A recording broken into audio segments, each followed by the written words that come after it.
Veligonda project ఇచ్చి నీళ్ళు ఇస్తే జీవితాంతం సార్ ఆర్థర్ కాటన్ గారి యొక్క ఫోటోలు ఎట్లయితే అక్కడ పెట్టుకున్నారో ఈ ప్రాంతంలో ప్రతి ఇంటిలో దేవుడిలాగా మిమ్మల్ని కొలుస్తారని చెప్పేసి మీ అందరి తరఫున నేను పెద్ద ఆయనకి నమస్కారాలు తెలియజేస్తూ ఎప్పుడైతే వెలుగొండ ప్రాజెక్టు నీళ్లు వస్తాయో డెఫినెట్ గా పరిశ్రమలు వస్తాయి.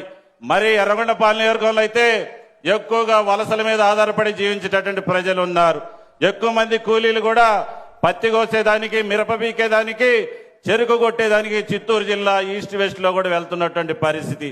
వలస లాపాలంటే ఖచ్చితంగా ఈ నీళ్లు వస్తే వారికి పొలాలు ఉన్నాయి, భూములు రేట్లు పెరుగుతాయి, వారు కూలి పనులు పోయేదానికి ఈ ప్రాంతంలోనే ఉండేటటువంటి అవకాశం ఉంది. కాబట్టి ఖచ్చితంగా మీ మీద నమ్మకం, విశ్వాసం కలిగి ఉన్నాం సార్. డెఫినెట్ గా ఎర్రగొండపాలెం నియోజకవర్గంలో ఒక మంచి పరిశ్రమను స్థాపించి చదువుకున్న యువకులందరూ కూడా ఉద్యోగ అవకాశాలు కల్పించాలని చెప్పి కోరుకుంటూ మీరు ఇచ్చినటువంటి అవకాశానికి మరి ధన్యవాదాలు చేసి సెలవు తీసుకుంటాను. Thank you.